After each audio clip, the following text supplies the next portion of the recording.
Here we have an amateur astronomer capable of catching these things with his small telescope and a small camcorder.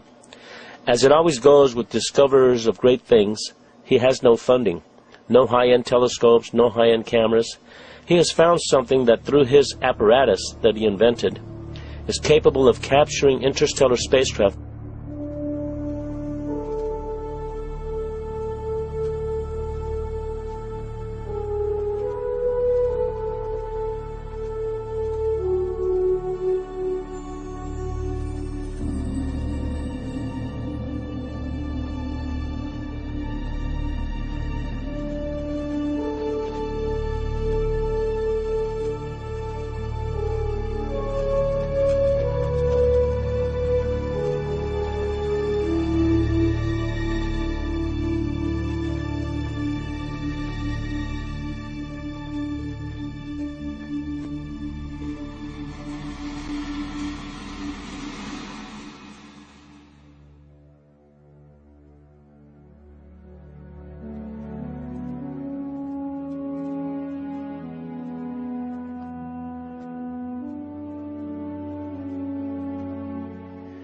If the starships that John Leonard Walson has captured in deep space are ours, then I am glad we have them out there protecting our planet. What they are protecting us from is thought-provoking, to say the least. These things are enormous. On the other hand, if they are not ours, I wonder who or what is operating them. There was a fear then of something out there. It became a very big concern.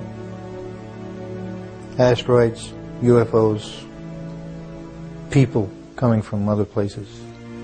Paranoia was also there within the government.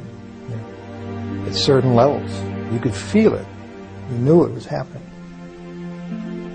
I noticed the satellites' positionings.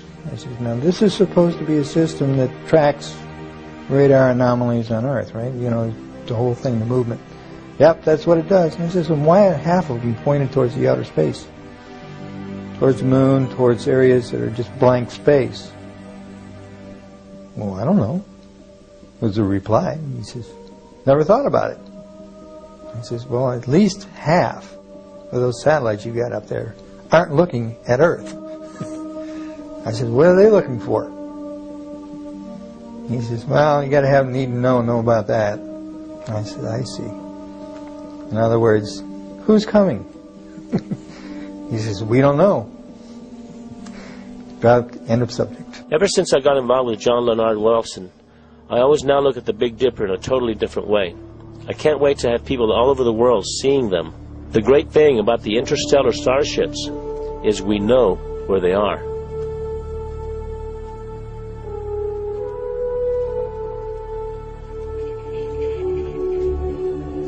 One of the scientists said it's the Star Wars project. Okay, if that's the case, where were we when they put these things up there? When one thinks how much one large structure weighs, it's inconceivable how we got it into deep space. The machinery it would take to construct one of these things is no less conceivable. And the fact that they can expand and transform into different shapes in deep space is extraordinary. There are questions I have. If they are man-made, then we must have technologies that are way beyond our comprehension. What kind of energy systems are being applied here? This is one big puzzle that has yet to be solved, or at the very least, acknowledged.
As John Leonard Walton follows them with his telescope, they are in perfect sync with the Earth's orbit, posing as a star in Orion's belt, the Big Dipper, Vega, or in other constellations.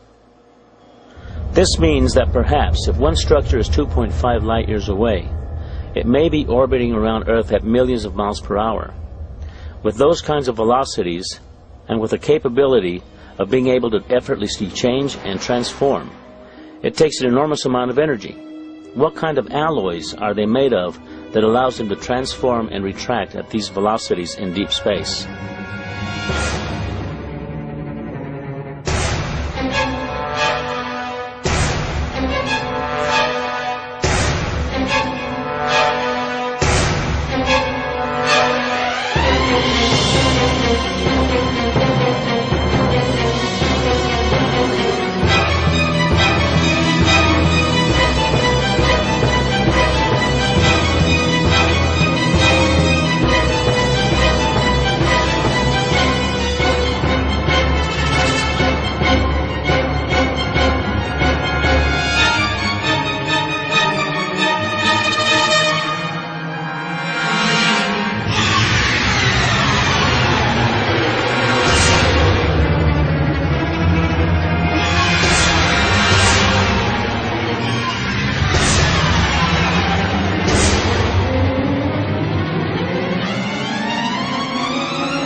It has taken us at least 10 years for the United States, with the help of Russia and other countries, to construct the space station. And when you look at these huge structures that are in deep space, you just have to wonder, what are these things? Who inhabits them? There are rumors about secret projects where men and women have been sent into outer space as an exchange program. You need to think about this. We have wars going on right now here on Earth. Our planet is in turmoil. People of the Earth have no concept as to what reality is anymore. We are too busy fighting terrorists, too busy looking out for human enemies. Is something more sinister awaiting our planet? Are we under observation and under close scrutiny?